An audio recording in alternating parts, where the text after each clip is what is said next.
안녕하세요. 크리스탈과 함께 책 읽는 시간입니다. 오늘 함께 하실 작품은 어네스트 해밍웨이의 노인과 바다입니다.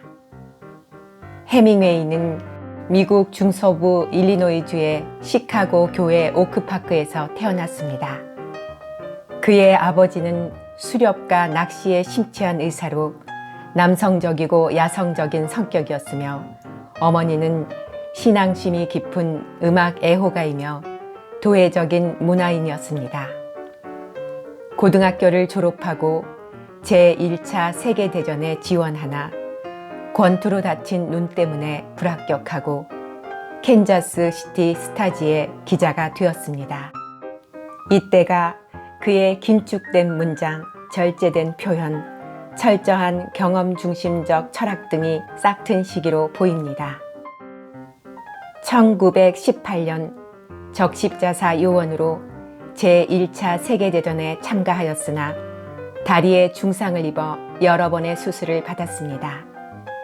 젊은 그에게 세계적인 명성을 얻게 해준 최초의 장편소설 해는 또다시 떠오른다, 무기여 잘 있거라 등은 이 전쟁에서 얻은 깊은 허무, 죽음, 환멸 등이 잘 나타나 있습니다.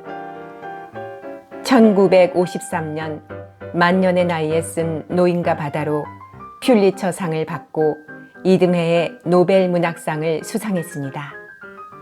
노인과 바다는 그의 문학적 성숙이 담긴 작품으로 고독한 인간의 운명을 상징적으로 그려 예술의 절정을 보여주는 작품이라는 평을 받고 있습니다. 구독, 좋아요, 알림 설정 부탁드립니다.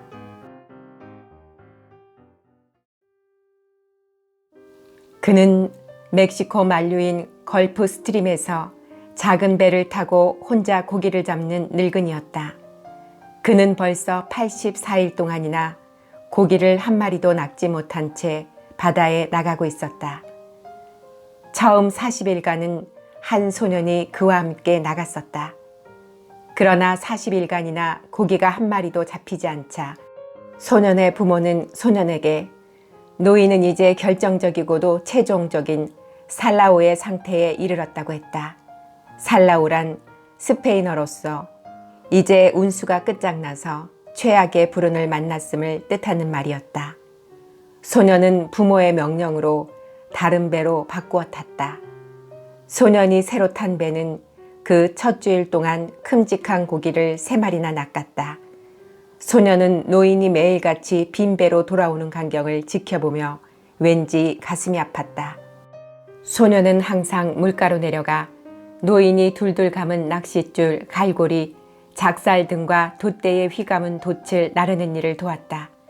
돛은 군데군데 밀가루 부대로 기워져 있었고 돛대에 그렇게 감겨있는 모양은 마치 영원한 패배의 깃발과도 같아 보였다. 노인은 야위었고 거칠했으며 목덜미에는 주름이 깊게 잡혀 있었다. 그의 두 볼에는 열대 바다의 태양 반사광선으로 인해 생긴 양성 피부암의 반점들이 있었다. 그 반점들은 그의 양쪽 뺨 저 아래까지 내리덮고 있었으며 그의 두 손에는 낚싯줄에 걸린 묵직한 고기들을 다루느라고 생긴 깊은 상처가 있었다. 그러나 상처들은 그 어느 것도 근래에 생긴 것이 아니었다. 상처들은 물고기가 살지 않는 사막의 침식만큼이나 해묵은 것이었다. 그를 이루고 있는 것들은 그의 두 눈을 제외하곤 그 어느 것이나 낡아 있었다. 다만 그의 두 눈은 바다와 같은 빛이었고 밝고 패배를 모르는 눈빛이었다. 산티아고 할아버지, 소년은 배를 끌어올린 곳으로부터 둑으로 올라가는 길에 말했다. 전 다시 할아버지와 함께 나가고 싶어요. 우린 돈도 좀 벌어놓았거든요. 소년에게 고기 잡는 법을 가르친 건 산티아고 노인이었다. 그래서 소년은 노인에게 애정을 품고 있었다. 안 돼. 노인이 말했다. 넌 지금 운수 좋은 배를 타고 있어. 그냥 그 배에 있도록 해라. 하지만 할아버지, 우리가 87일 동안 한 마리도 잡지 못했던 일을 기억하세요? 그랬다가 3주일 동안 계속해서 매일 큰 놈을 잡은 걸 생각하시란 말이에요. 기억하지. 노인이 말했다. 난 내가 내 실력을 의심해서 내 곁을 떠난 것이 아니라는 걸 잘 알고 있다. 절 떠나게 한 건 아빠예요. 전 아직 아이니까 아빠 말씀을 거역할 수는 없거든요. 안다. 노인이 말했다. 당연히 그래야지. 아빠는 믿음이 적어요. 그래. 노인이 말했다. 하지만 우린 믿음을 가졌지. 안 그래? 그래요. 소년이 말했다. 테라스에 가서 맥주 한 잔 대접하고 싶어요. 그러고 나서 물건들을 집으로 가지고 가도록 해요. 그러자꾸나. 노인이 말했다. 고기잡이들끼리 한 잔 못할 것도 없지. 그들은 테라스에 가서 앉았다. 여러 명의 고기잡이 어부들이 노인을 놀렸으나 노인은 조금도 언짢아하지 않았다. 그들 중 더러는 그들은 나이든 어부들이었다. 그를 바라보며 안쓰러워했다. 하지만 그들은 그것을 겉으로 드러내지는 않았고 조류가 어쨌다거나 그들이 어떤 깊이에서 낚싯줄을 들이웠다거나 날씨가 얼마나 고르고 좋은가 또는 그들이 무엇을 보았는가 등에 대해 예의 바르게 이야기할 뿐이었다. 그날 고기를 많이 잡은 어부들은 이미 들어와서 말린을 2개의 판자에 길게 펼쳐놓은 채 말리는 돛새치 또는 청새치 종류의 큰 바다고기입니다. 두 남자가 각각 판자 한쪽씩을 맡아 짊어지고 비틀거리면서 어장으로 운반해 가고 있었다. 어장에서는 고기들을 하바나 시장으로 운반하기 위해 냉동 트럭들이 대기하고 있을 것이다. 상어를 잡은 어부들은 잡은 고기들을 훔이 저쪽 편에 있는 상어 공장으로 운반해 갔다. 상어 공장으로 옮겨진 고기들은 도르래와 밧줄로 들어 올려진 후 내장이 제거되고 지느러미가 잘려나갔으며 껍질이 벗겨지고 고기는 소금에 절이기 위해 길게 토막났다. 바람이 동쪽으로 불 때면 상어 공장에서 나는 비릿한 냄새가 만을 가로질러 왔다. 하지만 오늘은 희미한 냄새의 흔적밖엔 떠돌지 않았다. 바람이 북쪽으로 후퇴하여 완전히 죽어버린 까닭이었다. 테라스는 상쾌하고 따스했다. 할아버지, 소년이 불렀다. 응. 노인이 대답했다. 그는 술잔을 든 채 여러 해 전의 일을 생각하고 있었다. 제가 가서 내일 쓸 정어리를 좀 사다 드릴까요? 아니야. 가서 야구나 하고 놀으렴. 난 아직도 노를 저을 수 있으니까. 그리고 로겔리오가 그물을 던져줄 거야. 그렇게 하고 싶어요. 할아버지와 같이 고기잡이를 못하는 대신 무슨 일로든지 도와드리고 싶어요. 내게 맥주를 사줬잖니. 노인이 말했다. 너도 이젠 어른이 다 됐구나. 처음 저를 배에 태워주실 때 제가 몇 살이었죠? 5살이었었지. 그때 넌 하마터면 목숨을 잃을 뻔했단다. 내가 너무 빨리 고기를 끌어들였기 때문이었어. 기운 좋은 놈이 너무도 날뛰는 통에 배가 산산조각이 날 뻔했지. 기억나니? 꼬리를 척척 내리치고 하던 것과 마상이의 가름나무가 부러지던 일, 그리고 할아버지가 나를 젖은 낚싯줄 또아리가 있는 이물 쪽으로 내던지던 일이 기억나요. 그리고 또 배가 온통 흔들리고 할아버지가 마치 도끼로 나무를 찍어 넘어뜨리듯 그놈을 치던 소리와 들큼한 피냄새가 내게 확 끼치던 것도 기억하죠. 정말로 기억하는 거니? 아니면 내가 얘기해 준 것을 기억하는 거니? 우리가 함께 바다로 나갔을 때부터의 일은 죄다 기억하고 있어요. 노인은 해에 그을린 사랑스러운 눈으로 소년을 바라보았다. 만약 내가 내 아들이라면 널 데리고 나가서 한번 모험해 보겠다만. 그가 말했다. 하지만 넌 너의 아버지 아들이거든. 그리고 너의 어머니 아들이고, 그리고 또 넌 지금 오늘 만난 배를 타고 있단 말이야. 정어리를 사다 드려도 되겠어요? 어디 가면 미끼를 4개 구할 수 있을지도 전 알아요. 오늘 쓰고 남은 것들이 있어. 소금에 절여서 통에다 넣어두었거든. 싱싱한 걸로 4마리 구해다 드리고 싶어요. 한 마리. 노인이 말했다. 그는 희망과 자신을 완전히 잃은 적이 없었다. 하지만 산들바람이 불기 시작할 때처럼 그는 지금 새로운 희망과 자신을 가졌다. 2마리요. 소년이 말했다. 그래, 2마리. 노인이 동의했다. 훔친 건 아니지? 그럴 마음은 있었지요. 소년이 말했다. 하지만 이것들은 돈 내고 산 것들이죠. 고맙다. 노인은 말했다. 그는 자기가 언제부터 이런 식의 겸손을 터득했는지에 대해 궁금하게 여기지 않았다. 그러기에는 그는 너무도 단순했다. 그러나 그는 적어도 자기가 겸손해졌다는 것은 알고 있었으며 그것을 부끄럽게 여기지도 않았다. 그리고 또 그것으로 인하여 노인의 진정한 자존심이 조금이라도 손실되거나 하지는 않았다.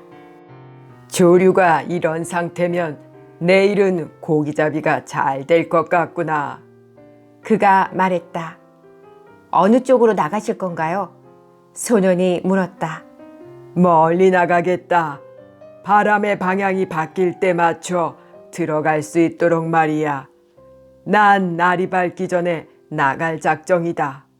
그럼 저도 그 사람이 멀리 나가 낚시질을 하도록 해보겠어요. 소년이 말했다. 그러면 할아버지가 정말 큰 고기를 낚았을 때 우리가 가서 도울 수 있잖아요. 그 사람은 그렇게 멀리 나가는 것을 싫어해. 그래요. 소년이 말했다. 하지만 전 새의 움직임이라든가 그가 못 보는 무언가를 찾아내서 그 사람이 돌고래를 쫓도록 해보겠어요. 그 사람 눈이 그렇게 나쁘던가? 거의 장님이나 다름없어요. 이상한데 노인이 말했다. 그 사람은 거북잡이를 나간 적이 없었는데 거북잡이는 사람 눈을 망치거든. 하지만 할아버지는 오랫동안 모스키토 해안에서 거북잡이를 했어도 눈이 나빠지지 않았잖아요. 난 이상한 늙은이야. 하지만 지금도 정말 큰 고기를 잡을 만한 힘을 가졌어요. 그렇다고 생각해. 그리고 또 쓸만한 방법들도 있어. 물건들을 집으로 나르도록 해요. 소년이 말했다. 투망을 가지고 정어리를 잡으러 가게요. 그들은 물건들을 배에서 드러냈다. 노인은 돛대를 어깨에 메었고 소년은 둥글게 감겨진 단단하게 엮은 갈색 낚싯줄 갈고리대 그리고 자루 달린 작살등이 담긴 나무 상자를 들었다. 미끼가 담긴 통은 큰 고기들이 뱃전에 다가올 때 사용하는 몽둥이와 함께 배의 고물 아래에 있었다. 아무도 노인의 물건을 훔치려 하지는 않겠지만 돛대와 두꺼운 낚싯줄은 집으로 가지고 가는 것이 안전했다. 이슬은 해로웠기 때문이다. 그뿐 아니라 그 고장에서 아무도 그의 물건을 훔치지는 않을 거라 치더라도 갈고리대와 작사를 배에 남겨두어 공연한 유혹을 만들 필요는 없다고 노인은 판단한 것이다. 그들은 노인의 오두막집을 향해 길을 함께 걸어 올라갔다. 오두막집에 닿자 둘은 열려있는 문으로 들어섰다. 노인은 돛이 감긴 돛대를 벽에 기대 놓았고 소년은 상자와 다른 연장들을 그 옆에 놓았다. 그 돛은 오두막집의 단 1개 방 길이와 거의 같았다. 오두막집은 구아노라고 불리는 제왕 종려나무의 단단한 순상부로 만들어져 있었고 집 안에는 침대 하나와 의자 하나, 흙바닥에 숯을 피워 음식을 익히는 장소가 한 군데 있었다.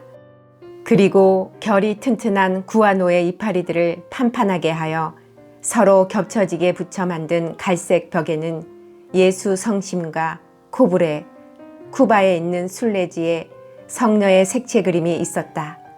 이것들은 그의 아내가 남긴 유물들이었다. 한때는 그의 아내의 채색 사진도 걸려 있었다. 하지만 그것을 바라보고 있노라면 너무도 외로워서 그는 그 사진을 떼어내어 구석의 선반 위 그의 깨끗한 셔츠 밑에 넣어두었다. 먹을 것은 아무것도 없어요? 소년이 물었다. 현미로 지은 밥과 생선이 있어. 좀 먹을래? 아니요, 집에 가서 먹겠어요. 불을 피워드려요? 아니, 내가 나중에 하마. 찬밥을 그대로 먹어도 되고. 투망을 가져가도 되겠어요? 물론. 투망은 없었다. 소녀는 그들이 그것을 팔던 일을 기억하고 있었다. 하지만 그들은 이 놀이를 매일같이 반복하고 있었다.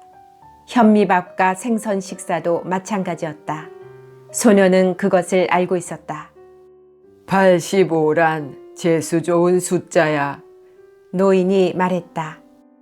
내장을 빼내고도 1,000파운드가 넘는 놈을 한 마리 잡아가지고 온다면 기분이 어떻겠니? 투망을 가지고 정어리를 잡으러 가겠어요. 문 앞에서 햇빛을 쬐이고 계시겠어요? 응, 어저께 신문이 있으니까 야구 결과를 읽고 있겠다. 소녀는 어저께 신문이란 것 역시 가공의 것인지 어떤지 알 수 없었다. 하지만 노인은 침대 밑에 손을 넣어 그것을 끄집어냈다. 술집에서 베드리코에게 얻은 거야. 그가 말했다. 정어리를 잡으면 돌아올게요. 할아버지 것과 내 것을 같이 얼음 위에 채워두겠어요. 아침에 나누도록 해요. 제가 돌아오면 야구 얘기를 해주세요. 양키지가 진리는 없지. 하지만 전 클리브랜드의 인디언즈가 만만치 않은 것 같아요. 양키지를 믿어. 얘야, 위대한 디마지오를 기억하라고. 난 디트로이트의 타이거즈하고 클리블랜드의 인디언즈 팀 둘 다 겁나는데요. 아서라, 그러다간 신시내티의 레지나 시카고의 화이트삭스까지도 무서워하게 되겠다. 신문을 보고 연구해 두세요. 제가 돌아왔을 때 그때 얘기해 주세요. 넌 우리가 끝이 85인 복권을 한 장 사는 게 어떻다고 생각하니? 내일은 85일째거든. 그것도 괜찮겠어요. 소녀는 말했다. 하지만 할아버지의 대기록 숫자는 87인걸요. 그건 2번 일어날 수는 없는 일이야. 85로 끝나는 복권을 한 개 구할 수 있겠니? 하나 주문할 수는 있어요. 한 장이야. 그건 $2 50센트지. 그걸 누구한테서 빌릴 수 있을까? 어려울 건 없어요. 전 $2 50센트쯤은 얼마든지 빌릴 수 있어요. 어쩌면 나도 빌릴 수 있을 것도 같다. 하지만 난 돈을 꾸는 일은 하지 않으려고 해. 한번 빌리기 시작하면 곧 국어를 하게 되거든. 햇볕을 쬐고 계세요. 소년이 말했다. 우린 이제 9월에 접어들었다는 걸 기억하시라고요.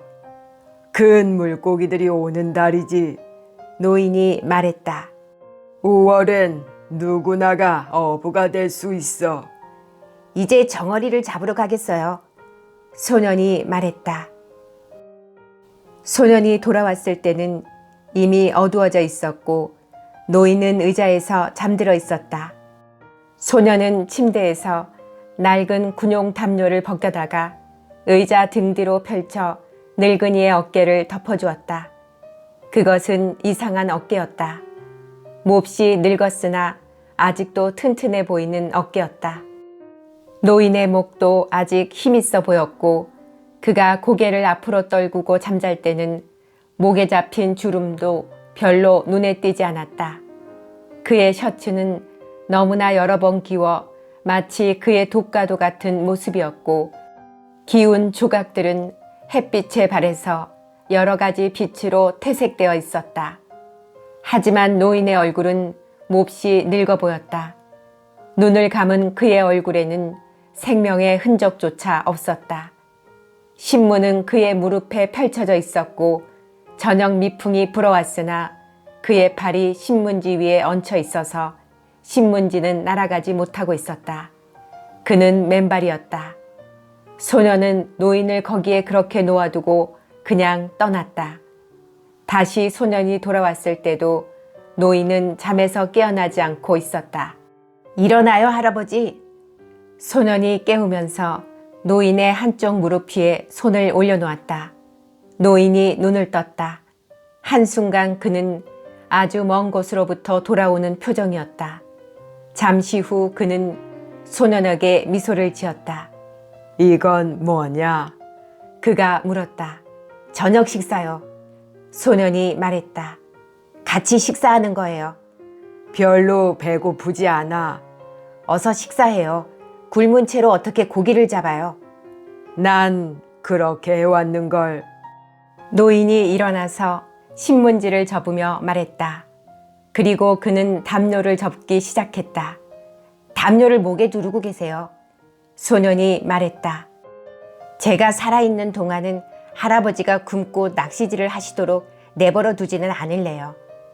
그럼 오래 살아야지. 그리고 내 몸도 잘 돌보라고. 노인이 말했다. 무얼 먹지? 검정콩하고 쌀요리, 튀긴 바나나, 그리고 수튜도 좀 있어요. 소년은 이것들을 테라스로부터 2층으로 된 쇠용기에 담아 가지고 온 것이었다. 두 벌의 나이프와 포크, 그리고 숟가락들은 종이 냅킨에 한 벌씩 쌓여져 소년의 주머니 속에 들어있었다. 누가 내게 이걸 주던? 마틴이 줬어요. 가게 주인 말이에요. 그 사람에게 고맙다고 말해야겠다. 제가 벌써 고맙다고 말했어요. 소년이 말했다. 그러니까 할아버지는 그런 말 하실 필요 없어요. 큰 고기를 잡으면 뱃살을 그 사람한테 주겠어. 노인이 말했다. 그 사람이 우리를 위해 이런 일을 한두 번 한 것이 아니잖니. 그런 것 같아요. 그럼 대부분만 주어서는 안 되겠다. 참 우리에게 친절한 사람이로구나. 맥주도 2병 보냈어요. 난 맥주는 캔맥주가 제일 좋더구나. 알고 있어요. 하지만 이건 병맥주예요. 하투이 맥주죠. 병을 돌려주기로 했어요. 고맙구나. 노인이 말했다. 먹을까? 제가 아까부터 권하고 있잖아요. 소년이 부드러운 소리로 말했다. 드실 때까진 그릇을 열고 싶지 않았어요. 이제 먹을 준비가 다 됐어. 노인이 말했다. 좀 씻느라고 기다리게 했을 뿐이야. 어디서 씻었죠? 소년은 속으로 말했다. 마을의 물은 도로로 2 거리를 지나쳐 걸어 내려가야만 있었다. 물을 길어다 놓아야겠다고 소년은 생각했다. 그리고 비누와 좋은 타올도 1개씩 가지고 와야지. 왜 미처 그 생각을 못했던가. 여벌 셔츠와 겨울에 입을 재킷, 그리고 신발도 1켤레 구해봐야겠다. 그리고 담요도 1장. 스튜 맛이 굉장히 좋군. 노인이 말했다. 야구 얘기를 해주세요. 소년이 말했다. 내 말대로 아메리칸 리그에선 양키즈가 이기게 돼. 노인이 행복한 듯 말했다. 오늘 그 사람들 졌는데요. 소년이 말했다. 그건 아무것도 아니야. 디마지오가 이제 곧 진면목을 보여줄 게다. 팀에는 다른 사람들도 있는걸요. 그야 당연하지. 하지만 그 사람이 있는 한 사태는 같을 수 없어. 다른 쪽 리그전에선 브루클린하고 필라델피아 둘 중에서 고른다면 난 브루클린을 택하겠다. 하지만 그러다가도 딕시 슬러와 그가 그 공원에서 가졌던 시합에서 멋진 솜씨를 보이던 일을 생각하게 되거든. 그런 구경은 다신 할 수 없을 거예요. 그 사람처럼 공을 멀리 던지는 사람은 전 한 번도 본 적이 없어요. 그 친구가 테라스에 왔던 일 생각나니? 난 그 사람한테 낚시질하러 나갈 때 같이 가자고 말하고 싶었어. 하지만 용기가 없어서 말하지 못했지.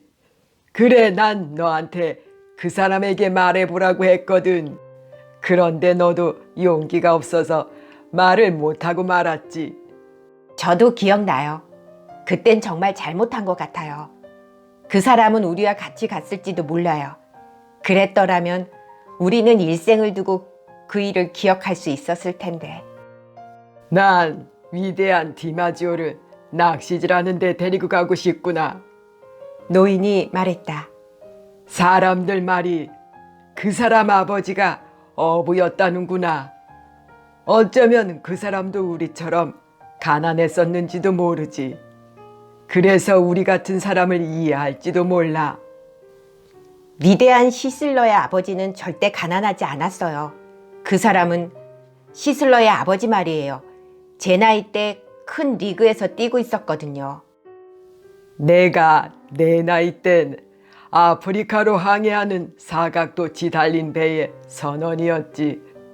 그리고 난 저녁 되면 해변에 사자들이 나다니는 걸 보았어. 알아요. 얘기해 주셨죠. 아프리카 얘기를 할까? 아니면 야구 얘기를 할까? 야구가 좋을 것 같아요. 소년이 말했다. 위대한 존 아우타 머그로에 대해 얘기해줘요. 소년은 제2를 오타라고 발음했다. 그 사람도 옛날엔 테라스에 가끔 왔었지. 하지만 그 친구는 성격이 거칠고 험했다.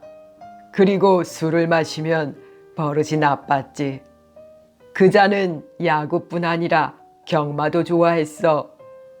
적어도 주머니 속에 항상 말의 명단을 들고 다녔거든. 그리고 전화를 걸면서 자주 말 이름을 들먹였어. 그 사람은 참 훌륭한 감독이었어요. 소년이 말했다. 우리 아버지는 그 사람이 최고라고 말하죠. 그 사람이 여기에 제일 자주 왔기 때문이야. 노인이 말했다. 만약 드로셔가 해마다 계속 왔더라면 너희 아버지는 그 사람이 최고의 감독이라고 생각했을 거야. 누가 정말 최고의 감독일 것 같아요? 리우크일까요? 아니면 마이크 곤잘레스일까요? 난 그 둘이 비슷하다고 생각해. 그리고 최고의 낚시꾼은 산티아고지요. 아니야.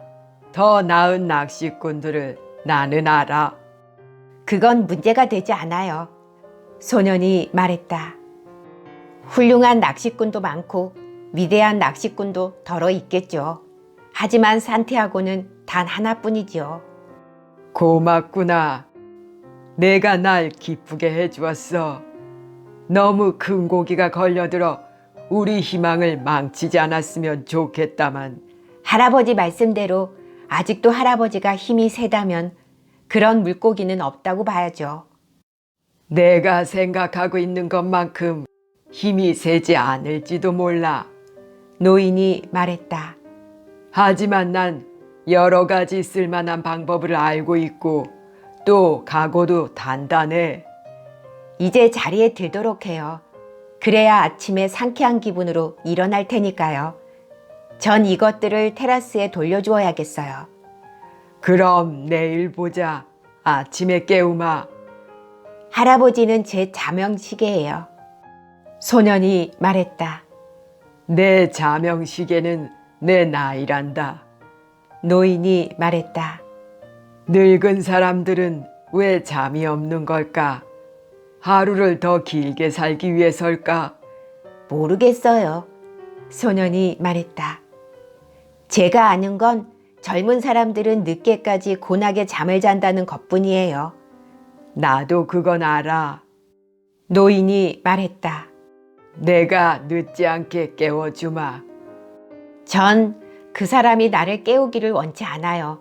그렇게 되면 제가 무언지 그 사람에게 뒤떨어지는 것 같거든요. 무슨 말인지 알겠어. 잘 자요, 할아버지. 소녀는 그곳을 떠났다. 둘은 식탁 위에 불을 켜지 않은 채 식사를 했었다. 노인은 어둠 속에서 바지를 벗고 침대로 들어갔다. 그는 바지를 둘둘 말아 베개로 만들고 신문지를 그 속에 넣었다.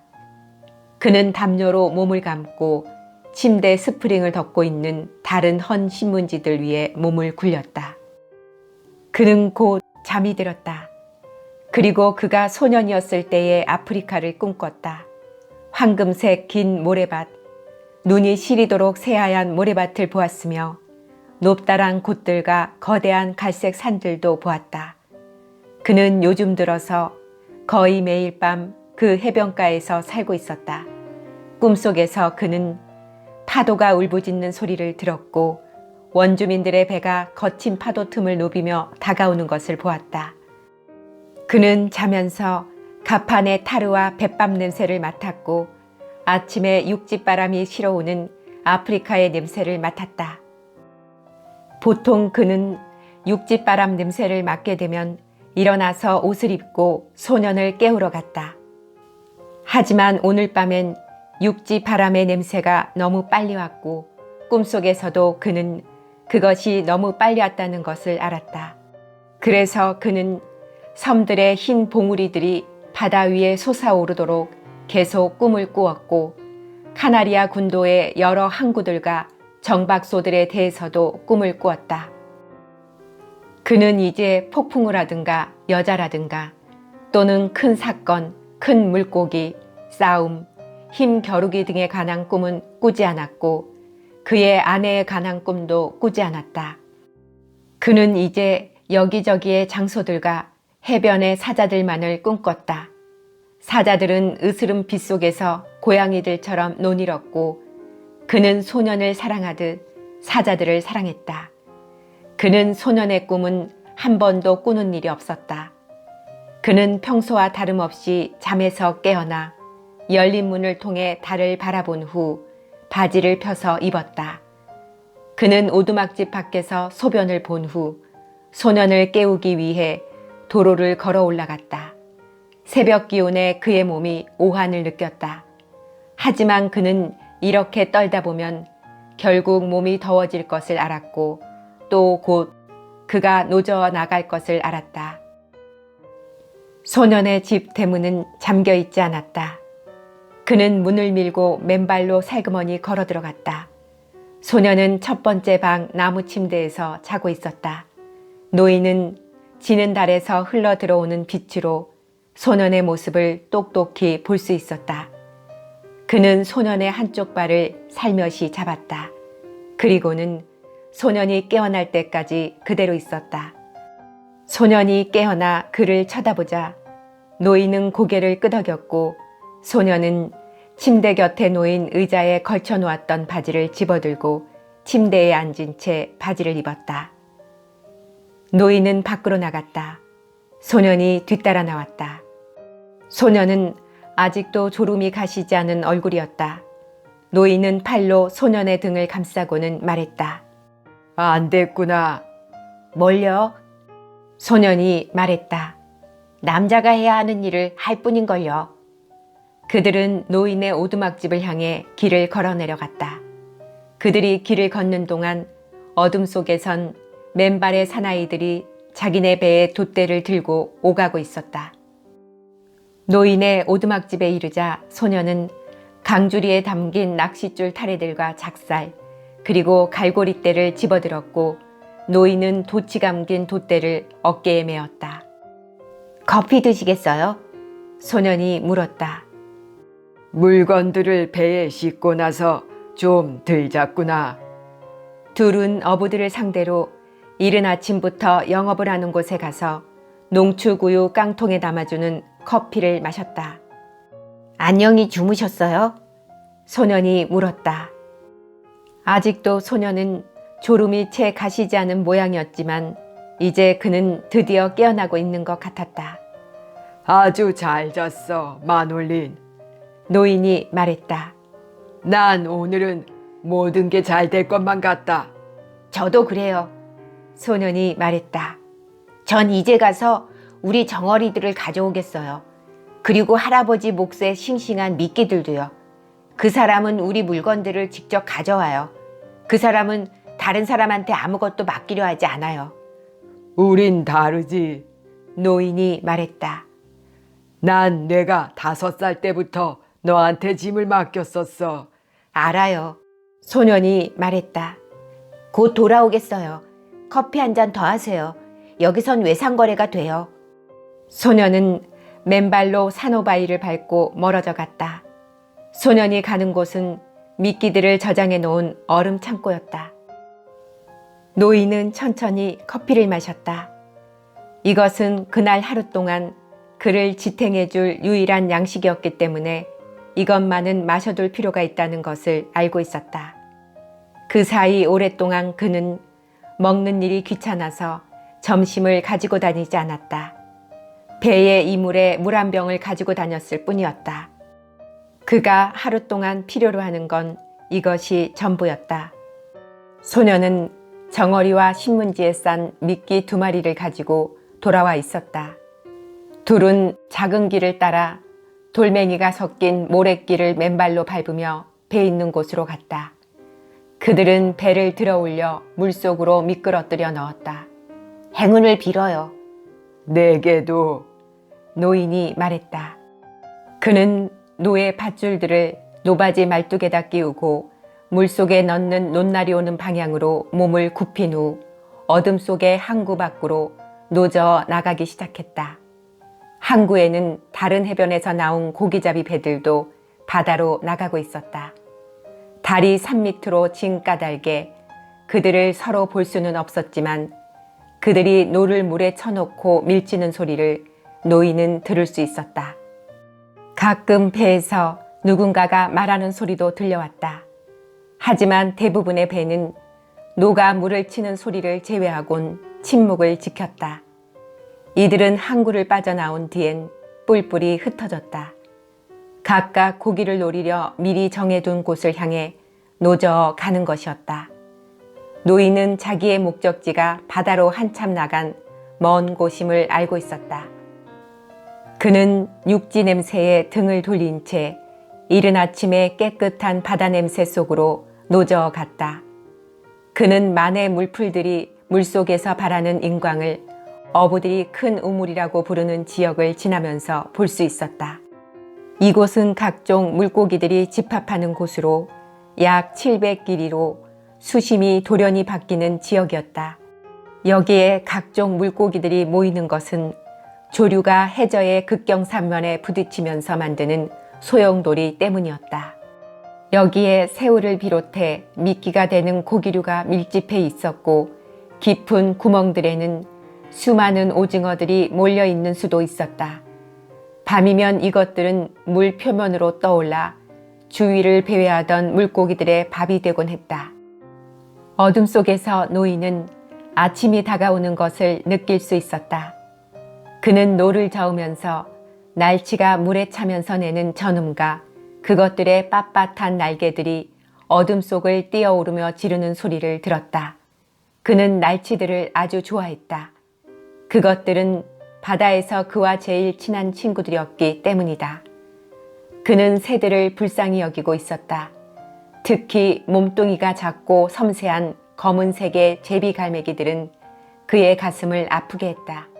그것들은 밤낮 먹이를 찾아 날고 있었지만 거의 아무것도 찾지 못하는 형편이었다.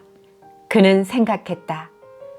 몸뚱이가 크고 힘이 센 놈들과 도둑새들을 제외하곤 새들은 사람보다 더 힘든 생활을 하고 있어. 그리고 바다가 그렇게도 가혹할 바엔 어째서 바다제비들 같은 약하고 섬세한 새들이 만들어졌을까?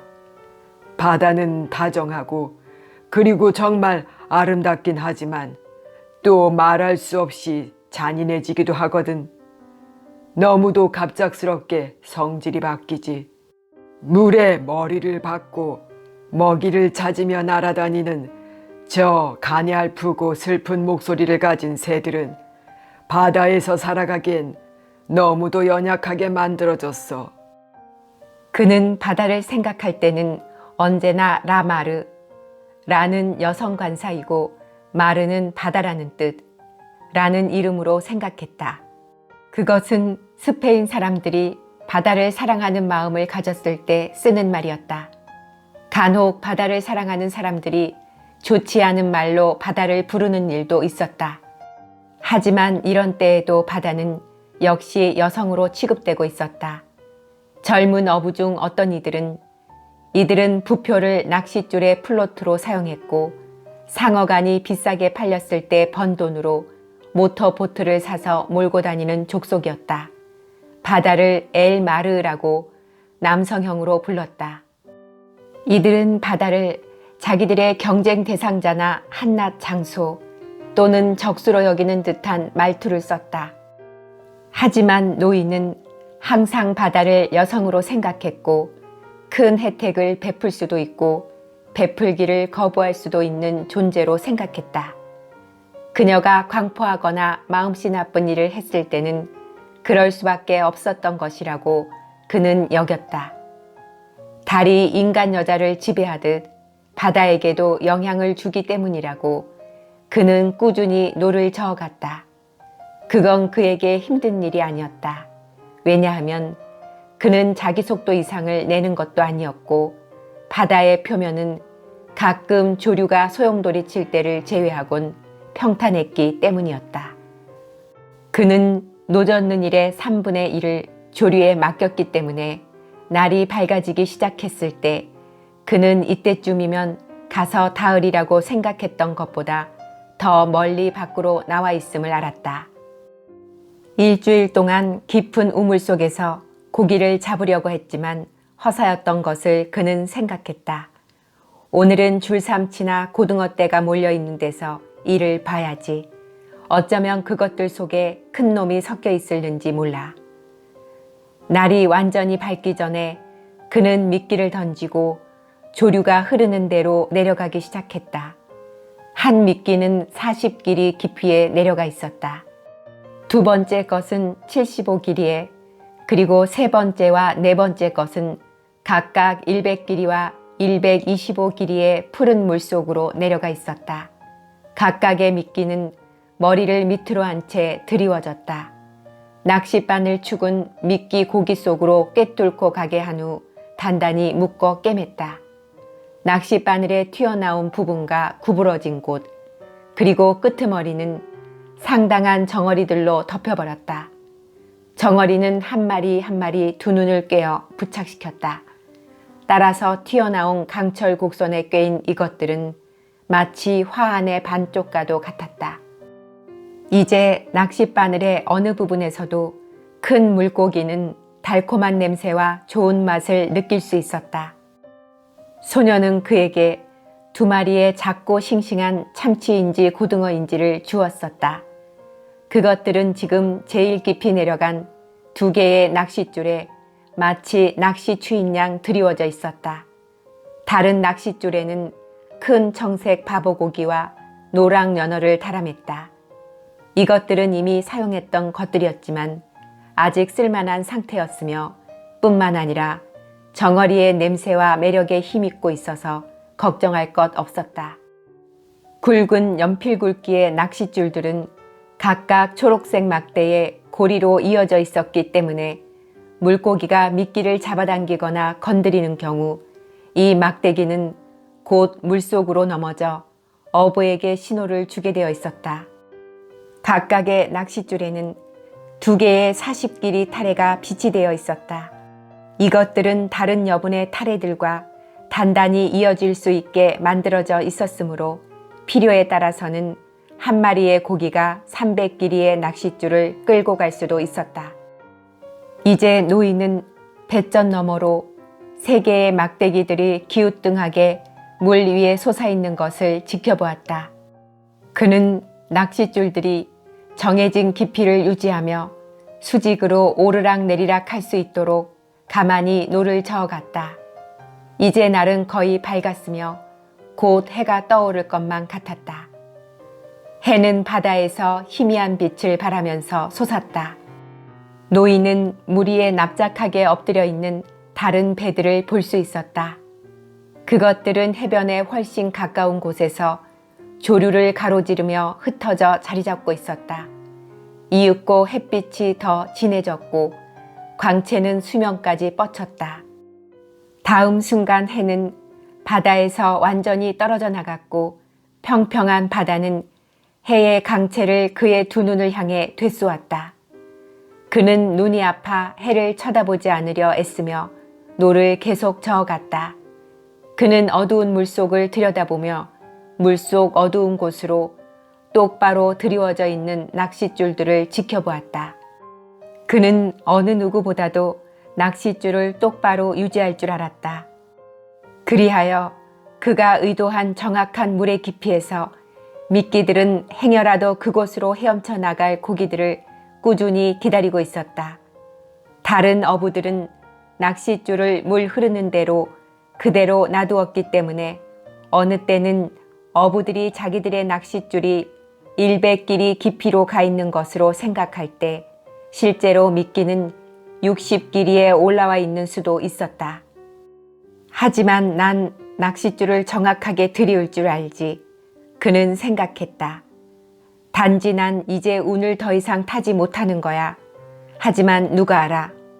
어쩌면 오늘은 걸릴지도 모르지. 매일매일 새날이니까. 운을 타는 쪽이 더 낫기는 하지. 하지만 난 정확하게 해나가겠어. 그럼 운이 왔을 때 운을 맞을 준비가 되어 있을 테니까. 이제 해는 떠오른 지도 2시간이 되었다.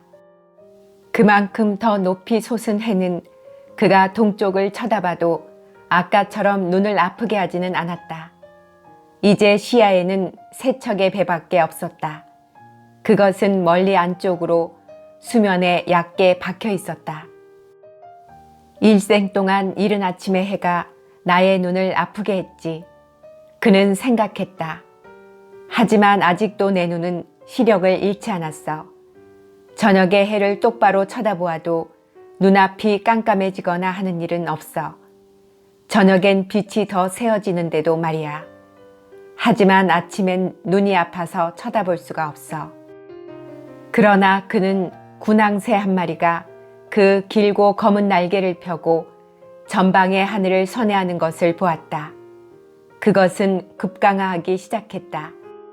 날개를 뒤로 젖힌 채 미끄럼질쳐 내려오더니 다시 선회하기 시작했다. 무언가 발견했구나. 노인이 소리내서 말했다. 그냥 망을 보고 있는 게 아니야. 그는 새가 선회하고 있는 곳을 향해 천천히 노를 젓기 시작했다. 그는 서두르지 않았고 낚싯줄도 수직으로 팽팽히 유지했다. 그리고 조류에 힘입어 조금 빨리 노를 저어갔지만 새를 이용하려는 속셈이 없었다면 내지 않았을 속력을 내고 있었고 정확을 유지하고 있었다. 새는 공중으로 한층 높이 올라갔다. 그리고는 날개를 꼼짝 않은 채 또다시 맴돌기 시작했다. 그러더니 갑자기 물속으로 돌입해 들어갔다. 노인은 날치가 물에서 솟구쳐 올라와 필사적으로 물 위를 날아가는 것을 볼 수 있었다. 돌고래군. 노인이 소리내어 말했다. 큰 돌고래야. 그는 노를 제자리에 놓은 후 이물에서 작은 낚싯줄 한 개를 꺼냈다. 거기에는 철사와 중간 크기의 낚싯바늘이 걸려 있었다. 그는 정어리 한 마리를 바늘에 꿰었다. 그리고는 배전 너머로 낚싯줄을 던진 후 고물에 박힌 고리에 단단히 줄을 맸다.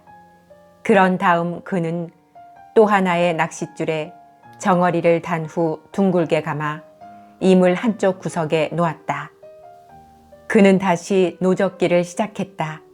그리고는 이제 물 위에 낮게 내려가 물고기를 찾고 있는 긴 날개의 검은 새를 다시 지켜보았다.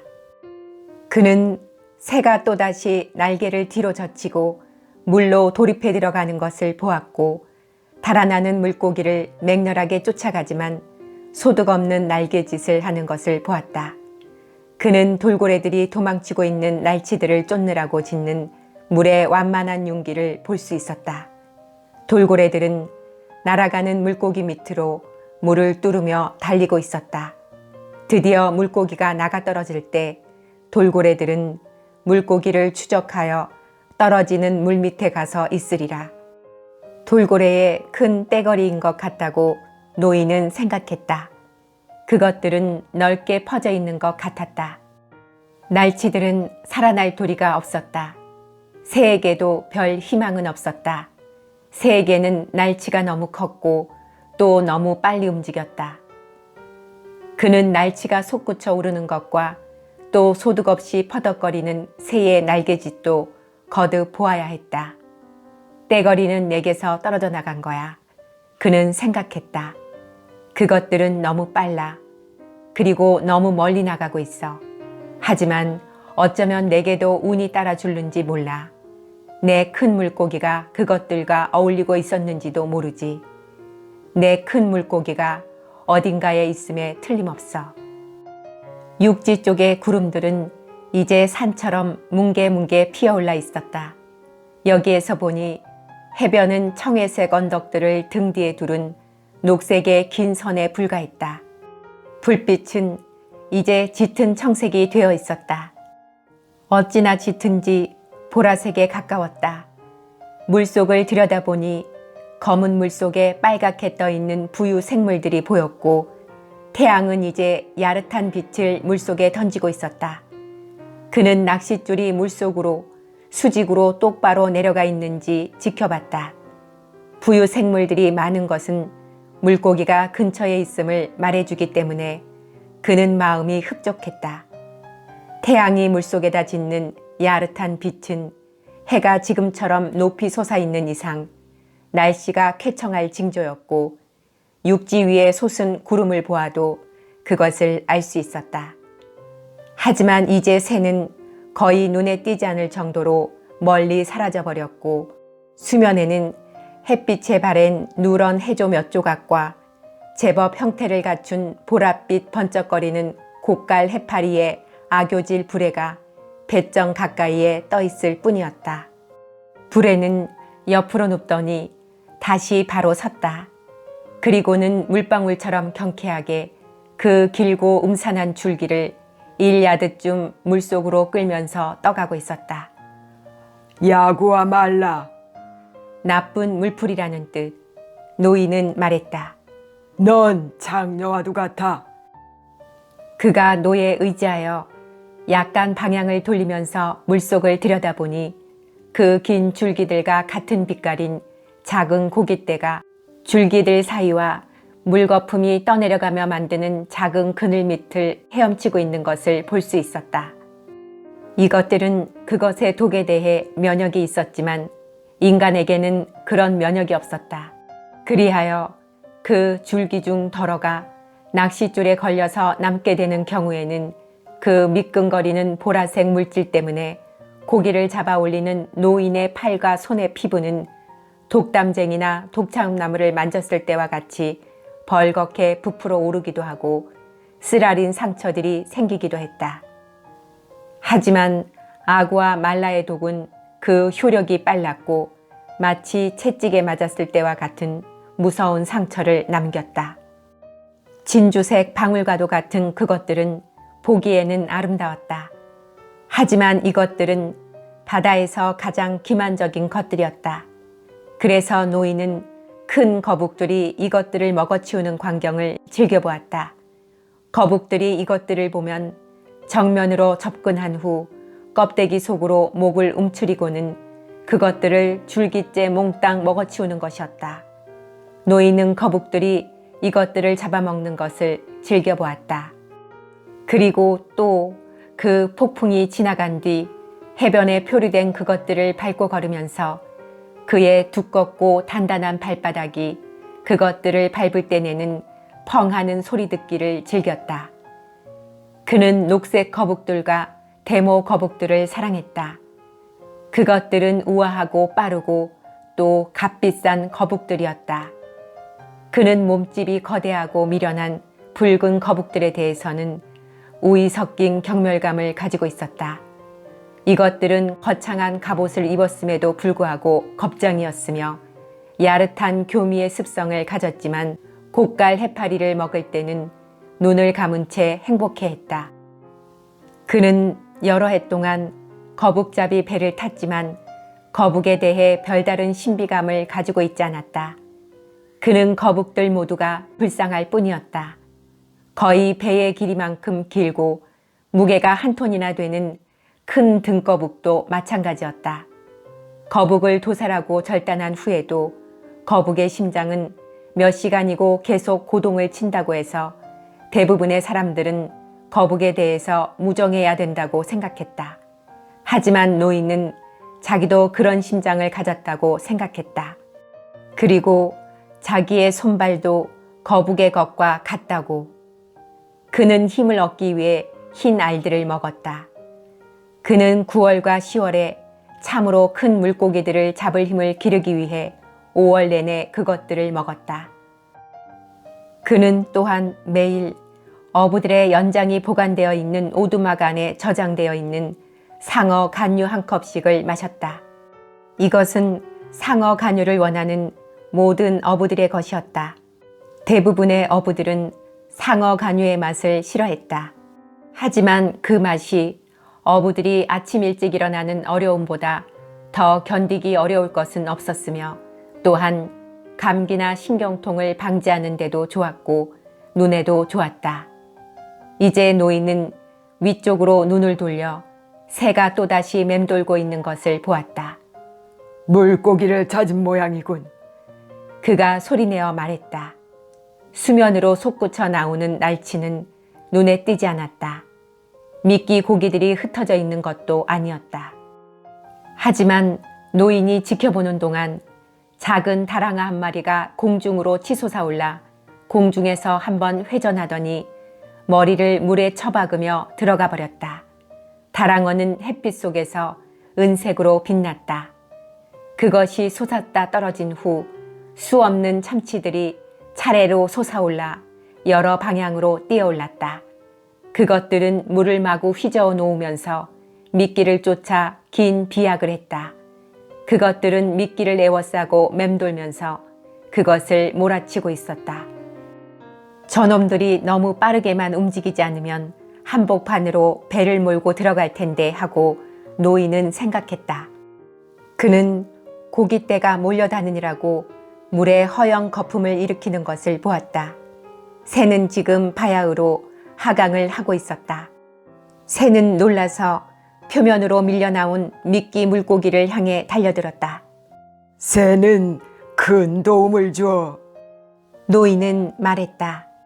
바로 그때 그는 고물 쪽으로 내려진 낚싯줄이 팽팽해지는 것을 탈해진 낚싯줄의 마지막 부분을 밟고 있던 발밑에서 느낄 수 있었다. 그는 노를 내려놓고 낚싯줄을 단단히 붙잡은 뒤 잡아당기기 시작했다. 그는 작은 다랑어 몸뚱이가 꿈틀거리는 것을 느낄 수 있었다. 그가 줄을 더 잡아당김에 따라 진동이 증가됐다. 고기를 배전 위로 끌어들이기에 앞서 그는 물 위에 드러난 고기의 푸른색 등과 황금색 배를 볼 수 있었다. 이제 그것은 햇볕을 받으며 고물에 누워 있었다. 단단한 총알 모양의 몸뚱이에 지능이 낮아 보이는 그놈의 두 눈은 그놈이 그 날씬하고 날랜 꼬리를 부들부들 떨며 필사적으로 뱃바닥에 나무 판자 위에서 퍼득거리는 동안 허공을 응시하고 있었다. 노인은 친절을 베푸는 의미에서 물고기의 머리를 친 후 아직도 몸을 떨고 있는 물고기를 발로 차서 그늘진 곳으로 밀어넣었다. 다랑어군. 그는 소리내어 말했다. 좋은 미끼가 되겠어. 10파운드는 나가겠는걸. 그는 언제부터 혼자 있을 때 중얼거리는 버릇이 생겼는지 알 수 없었다. 옛날에 그는 혼자 있을 때면 곧잘 노래를 불렀다. 또 그는 어선이나 거북잡이 배에서 밤 당번으로 조종대를 잡으면서도 덜어 노래를 했었다. 정확하지는 않지만 아마 그는 소년이 그의 곁을 떠났을 때부터 혼자 소리내어 말하기 시작했던 것 같다. 그와 소년이 같이 고기잡이를 했을 때 둘은 필요할 때 외엔 별로 말을 하지 않았었다. 그들은 밤에나 날씨가 나빠 고기잡이를 나가지 못할 때만 이야기를 나누었었다. 바다에선 필요 없이 얘기하지 않는 것이 미덕으로 알려져 있었다. 노인 역시 그것을 미덕으로 생각했고 그것을 존중했다. 하지만 이제 말을 해도 누구의 신경을 건드릴 리 없는 처지가 된 그는 번번이 자신의 생각들을 소리내어 말하는 것이었다. 아마 내가 큰 소리로 짓거리는 걸 사람들이 듣는다면 나를 미친 사람으로 여길 거야. 그는 소리내어 말했다. 하지만 난 미치지 않았기 때문에 상관하지 않아. 부자들은 배에다 라디오를 장치해서 말소리를 듣고 야구 중계를 듣지 않느냔 말이야. 지금은 야구 생각을 할 때가 아니라고 그는 생각했다. 지금은 한 가지만을 생각해야 하는 때야. 난 결국 그걸 위해 태어난 셈이니까. 큰 물고기가 저 떼거리들 근처에 있는지도 모를 일이지. 난 여기서 식사를 하고 있는 다랑어 떼거리 가운데서 낙오된 놈을 한 마리 잡을 거야. 하지만 그 떼거리는 지금 저 멀리서 빠르게 움직이고 있었다. 오늘은 수면에 나타난 모든 것이 빠르게만 움직이고 있었으며 북동으로 움직여가고 있었다. 혹시 그럴 시간이 되어서일까? 아니면 아직도 내가 모르는 어떤 날씨에 대한 신호일까? 그는 이제 해변의 녹색을 볼 수 없었고 다만 구른 언덕 꼭대기들만 볼 수 있을 뿐이었다. 그곳은 마치 눈을 뒤집어 쓴 듯 새하얗다. 그리고 또 산 위쪽에 눈산과도 같이 솟아있는 구름들도 볼 수 있었다. 바다는 아주 어두운 빛깔이었고 햇빛이 물속에 분광을 만들고 있었다. 이제 그 수많은 부유생물의 잔재들은 대낮의 햇빛 때문에 말소되어 보이지 않았고 지금 낚싯줄이 1마일 깊이 물속으로 수직선을 긋는 것을 바라보는 노인의 눈에 보이는 것은 푸른 물속에 만들어진 거대하고 짙은 분광뿐이었다. 다랑어들은 어부들은 이과에 속하는 모든 물고기를 다랑어라는 한 개의 이름으로 불렀고 그것들을 팔 때나 또는 미끼와 바꿀 때만 개별적인 이름으로 구분하여 불렀다. 지금 다시 이쪽으로 내려와 있었다. 해는 몹시 뜨거워져 있었다. 노인도 그 뜨거운 열을 등에 느꼈고 노젓는 동안 땀방울이 등으로 흘러내리는 것을 느낄 수 있었다. 난 그냥 배 가는 대로 가만히 있으면서 잠을 잘 수도 있어 하고 그는 생각했다. 낚싯줄 한 꼬투리를 발가락에 감아놓으면 깨어날 테니까. 하지만 오늘은 85일째 되는 날이야. 그러니까 나는 오늘 하루 꼬박 열심히 낚시질을 해야 해. 바로 그때 그는 낚싯줄을 지켜보는 도중 물 위에 삐죽이 튀어나와 있던 녹색 막대기 중 한 개가 급히 기울어지는 것을 봤다. 그래, 그가 말했다. 그렇지. 그는 배가 흔들리지 않도록 조심하며 노드를 내려놓았다. 그는 낚싯줄을 잡으려고 손을 뻗어 오른손 엄지손가락과 장지로 줄을 살며시 잡았다. 그는 탄력이나 무게를 느낄 수 없었다. 그는 계속 가볍게 힘을 주지 않은 상태로 있었다. 그러자 줄이 다시 잡아당겨졌다. 그러나 확실한 것이 아닌 조심스러운 당김에 불과했다. 그는 이제 이것이 무엇을 의미하는지 알았다. 100길이 밑에서 큰 물고기 한 마리가 작은 정어리의 대가리 밖으로 노출된 낚싯바늘 끝과 바늘축 부분을 덮고 있는 정어리들을 뜯어먹고 있는 것이었다. 노인은 낚싯줄을 섬세하게 그리고 살며시 잡았다. 그리고는 왼손으로 서서히 막대기의 줄을 풀었다. 이제 그는 물고기 쪽에서 아무런 당기는 힘도 느끼지 못하도록 낚싯줄을 손가락들 사이로 흘러나가게 했다. 이렇게 먼 바다에 지금 이달에 나타나는 놈이면 무지하게 큰 놈일걸. 그는 생각했다. 먹어 물고기야. 정어리를 먹으라고. 제발 먹으려무나. 너는 600피트 및 어둡고 찬 물 속에서 버텨야 하는 처지이고 그것들은 참 싱싱하지 않니? 어둠 속에서 또 한 바퀴 돌려무나 그리곤 되돌아와서 정어리를 먹는 거야. 그는 가볍고 섬세한 탄력을 느꼈다. 그리곤 낚싯줄이 더 세게 당겨졌다. 정어리 대가리를 낚싯바늘에서 떼어내기는 더 힘들기 때문이었다. 그리고 나선 아무것도 느껴지지 않았다. 그러지 말라고. 노인이 소리내어 말했다. 다시 한 바퀴 돌라니까 정어리 냄새를 좀 맡아봐. 정말 군침 도는 냄새지. 이제 그것들로 배를 채우라고. 그리고 나선 다랑어 식사지. 탄탄하고 차고 멋진 참치야. 부러워할 건 없단다. 물고기야, 어서 정어리들을 먹으라고. 그는 낚싯줄을 엄지와 둘째 손가락 사이에 끼운 채 기다렸다. 그는 이 낚싯줄과 다른 낚싯줄들을 동시에 지켜보고 있었다.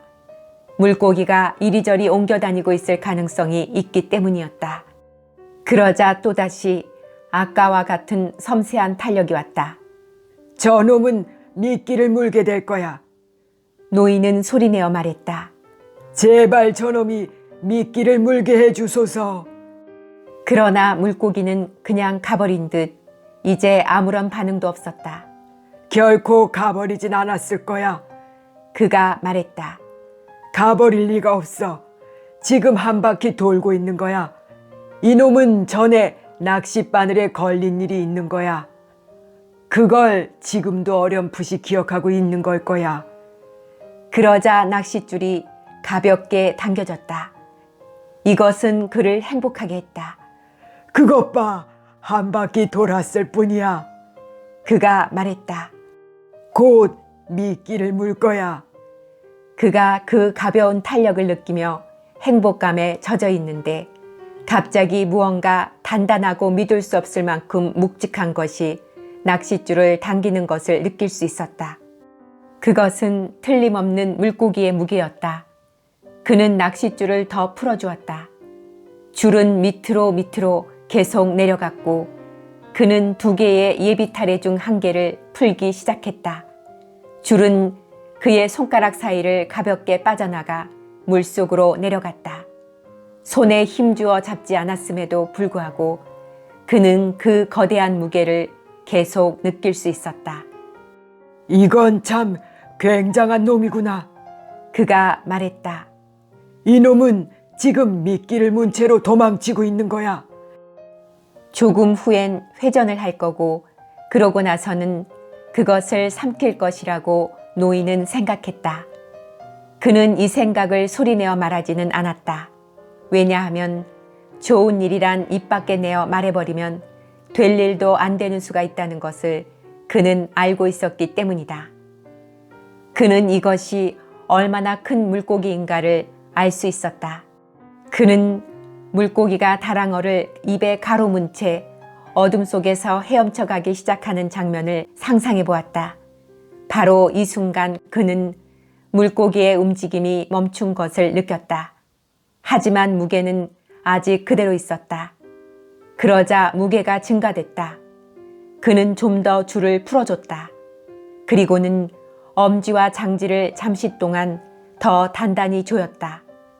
무게는 더욱 증가됐다. 그러더니 곧바로 내려가기 시작했다.